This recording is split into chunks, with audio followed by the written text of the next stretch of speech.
Pick up the pace, you're embarrassing me. My father's voice boomed across the track field as I struggled to complete another lap. My chest felt like it was being crushed in a vice, each breath more painful than the last. At 16, I should have been able to handle this, at least according to him. Dad, I gasped, slowing down. I can't. My chest. Excuses. He marched over, his former military stance intimidating as ever. Madison, you're just out of shape. No daughter of mine will be this weak. Another lap. I tried to explain the stabbing pain, the dizziness, the way my heart seemed to flutter irregularly. But he wouldn't listen. He never did. These mandatory training sessions had been his solution to what he called my attention-seeking behavior, ever since I first complained about chest pain during volleyball practice last year. My name is Madison Chen, and my father, James Chen, was determined to turn me into the athlete he never had the chance to become. His own military career had been cut short by an injury, and somehow I became his second chance. The fact that I could barely complete a lap without feeling like I was dying meant nothing to him. I said move. He grabbed my arm, practically dragging me forward. That's when everything went black. I woke up to the sound of beeping machines and my mother's worried face. The emergency room's harsh lighting made her look older, more tired than usual. She was arguing with my father in hushed tones. James, this is the third time this month. She needs to see a specialist. She needs discipline, Sarah. The school nurse already checked her out last time. There's nothing wrong with her. I wanted to scream, to tell them about the nights I lay awake feeling my heart race for no reason, about the dizzy spells that kept getting worse. But I'd learned that speaking up only made things worse. My father would just add more training sessions, pushing me harder to build endurance. Dr. Torres, the ER physician, interrupted their argument. Mr. and Mrs. Chen, we need to run some tests. Madison's EKG shows some concerning irregularities. My father scoffed. She's just dehydrated. I make sure she drinks water during training. Dr. Torres' expression hardened. Mr. Chen, your daughter's heart rhythm is seriously abnormal. This goes beyond dehydration. I'm calling in Dr. Andrea Park, our cardiologist. For the first time, I saw uncertainty flicker across my father's face. Cardiologist? That's ridiculous. She's 16. Age doesn't make her immune to heart conditions, Dr. Torres replied firmly. And given her symptoms and these readings, I'm admitting her for observation. The next 24 hours were a blur of tests, blood draws, echocardiograms, stress tests, which they stopped quickly when my heart rate became dangerously erratic. Through it all, my father paced the hospital room, alternating between dismissing the whole thing as unnecessary and criticizing me for not pushing through like he had with his injury. Dr. Park arrived the next morning, her kind face serious as she reviewed my results. Madison, how long have you been experiencing these symptoms? About a year, I admitted, avoiding my father's glare. It started during volleyball, but a year? My mother's voice cracked. Why didn't you tell us? I did, I whispered. Dad said I was just out of shape. Dr. Park's expression darkened. Mr. Chen, your daughter has a congenital heart condition that's been severely aggravated by intense physical activity.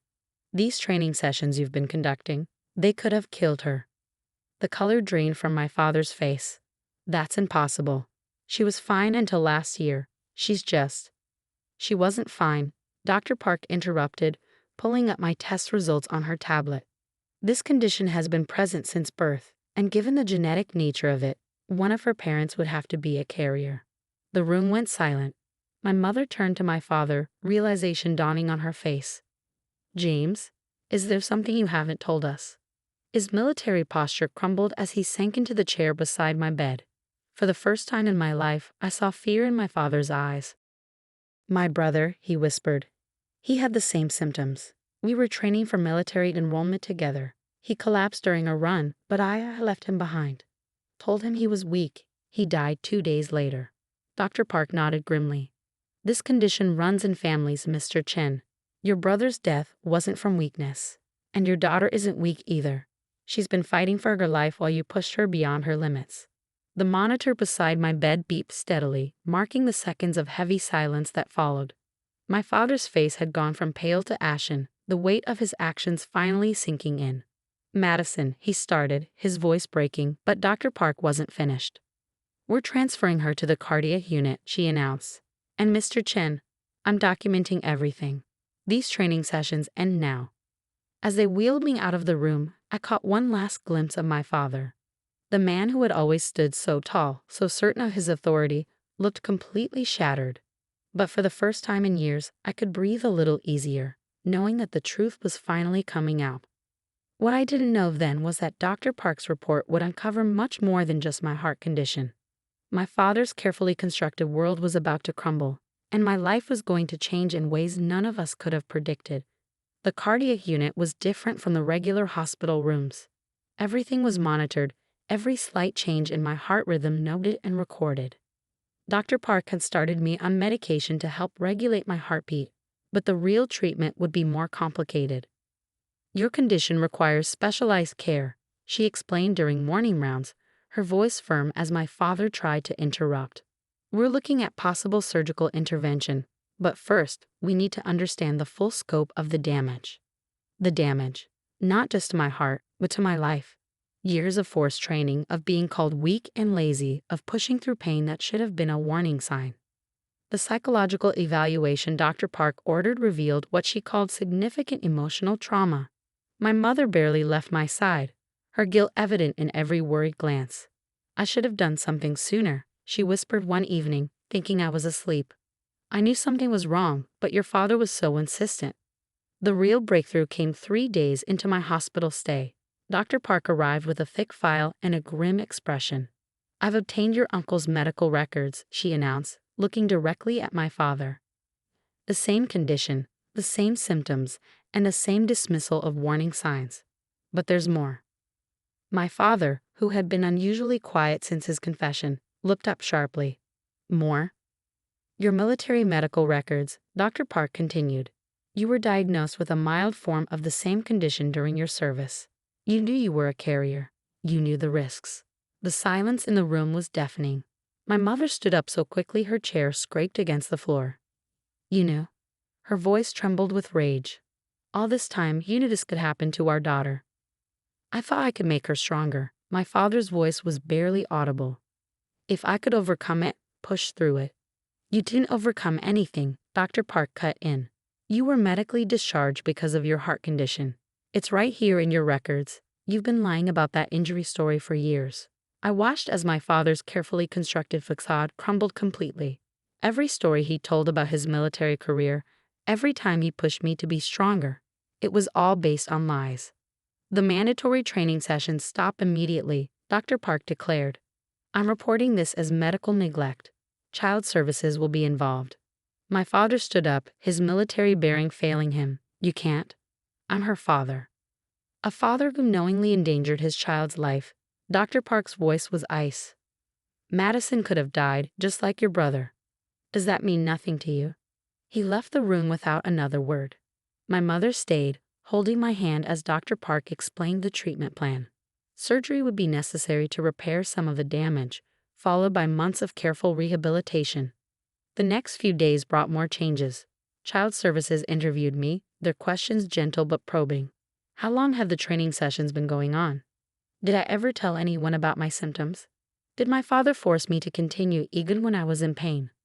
My mother filed for emergency custody, her hands shaking as she signed the papers. "I'm so sorry, Madison," she kept saying. "I should have protected you." The worst part wasn't the medical procedures or the uncertainty about my future. It was remembering all the times I believed I was just weak, just not trying hard enough. Dr. Park arranged for me to speak with a therapist, Dr. Lauren, who specialized in cases like mine. "Your father's actions were about his own issues," Dr. Lauren explained during our first session. "None of this was your fault." A week after my admission, my mother arrived with news. "Your father's been served with a court order," she said quietly. "He's not allowed to contact you without supervision." And she hesitated. "They're investigating his military pension." The discharge wasn't honorable like he claimed. I should have felt satisfied seeing my father's lies finally catch up with him. Instead, I felt a complicated mix of relief and sadness. The man who had dominated every aspect of my life with his demands for perfection had been living a lie all along. Dr. Park visited later that day with my latest test results. "The medication is helping," she said, showing me the improved readings. "But Madison, I want you to understand something. You're not weak. You've been incredibly strong, fighting against a serious condition while under immense pressure. That strength is what kept you alive. As she left, I caught my reflection in the window. The scared, uncertain girl who used to dread her father's training sessions was starting to fade. In her place, I saw someone who had survived, who had truth on her side, and who was finally getting the help she needed. But my father's story wasn't over. What happened next would shake our family to its core, revealing secrets that had been buried for decades. 2 weeks into my hospital stay, an unexpected visitor arrived. A man in a military uniform, his face bearing a striking resemblance to my father's, stood in my doorway. My mother gasped. Colonel Marcus Chen, he introduced himself. Your father's commanding officer, and your uncle's best friend. The uncle who had died. The one my father had allegedly left behind. Your father never told you about me, did he? Colonel Marcus sat down, his expression grave. I've been searching for answers about David's death for 20 years. When Dr. Park filed her report, it triggered several flags in our system. My mother gripped my hand as Colonel Marcus pulled out a weathered folder. Your father didn't just abandon David that day. He deliberately withheld medical information that could have saved him. The truth, as it turned out, was far darker than we'd imagined. My father and his brother David had both inherited the heart condition, but my father's case was milder. When they joined the military together, my father had hidden his diagnosis, fearing it would prevent his advancement. David trusted your father, Colonel Marcus continued. When he started showing symptoms, your father convinced him to keep quiet, to push through it. He wanted to prove that their family's weakness could be overcome. The parallel to my situation was chilling. History had nearly repeated itself, with me in David's role. After David's death, your father created a false narrative, Colonel Marcus explained. He claimed an injury forced his retirement, but in reality, we discovered his condition during an investigation into David's death. He was given a choice: accept a medical discharge or face charges. My mother's face had turned to stone. He built our entire life on lies. The investigation was never officially closed, Colonel Marcus added. With these new developments, with what happened to Madison, we're reopening the case. That afternoon, my father arrived for what was supposed to be a supervised visit. Instead, he found Colonel Marcus waiting with 2 military police officers. James Chen, Colonel Marcus stood, his voice carrying the weight of 2 decades of justice delayed. You're being charged with negligent homicide in the death of David Chen, and with the subsequent cover-up of medical evidence. I'd never seen my father look so small. The military bearing he'd worn like armor all these years crumbled as the officers read him his rights. I was protecting our family's reputation, he tried to explain, his voice breaking. David was weak. I had to be strong. No, Dad, I spoke up, my voice stronger than I'd ever heard it. You were the weak one. Too weak to accept the truth, too weak to protect your brother, too weak to be a real father. They led him away in handcuffs, the last vestiges of his carefully constructed lies falling away. My mother waited until he was gone before breaking down in tears. Dr. Park arrived moments later, having witnessed everything. Madison, are you okay? I touched the heart monitor leads on my chest, thinking about Uncle David, about the strength it takes to face the truth. I'm better than okay. I'm free. The following weeks brought rapid changes. My father pleaded guilty to all charges, accepting a military prison sentence. My mother filed for divorce, and we began planning a new life, one built on honesty rather than fear. My surgery was scheduled, with Dr. Park confident about the outcome. Your heart is stronger than anyone gave it credit for, she said during pre-op preparations. Just like you. Colonel Marcus became a regular visitor, sharing stories about Uncle David, not as the weak person my father had described, but as a brave, kind man who had dreamed of becoming a doctor. He would have been proud of you, he told me. You did what he couldn't. You survived and exposed the truth. 3 months after my collapse on the track field, I stood in front of a mirror in my hospital room, preparing for discharge. The girl who stared back wasn't the same one who had tried desperately to earn her father's approval through pain and suffering. Ready to go home? My mother asked, holding my discharge papers. Ready for a new beginning, I replied. Dr. Park had cleared me for light activities, with proper medication and monitoring. No more forced training sessions, no more pushing through pain. Instead, I would learn to listen to my body, to understand its signals, to be strong in ways my father never understood. As we left the hospital, I carried with me not just medical instructions, but life lessons earned at a heavy price. Sometimes the greatest strength lies not in pushing through pain, but in having the courage to speak up, to seek help, to expose lies that hurt not just ourselves but others. My father's lies had cost him everything: his freedom, his family, his carefully constructed facade of strength. But from those lies, I had found my truth. I was Madison Chen, survivor, truth teller, and stronger than anyone had ever known. And that was just the beginning of my story.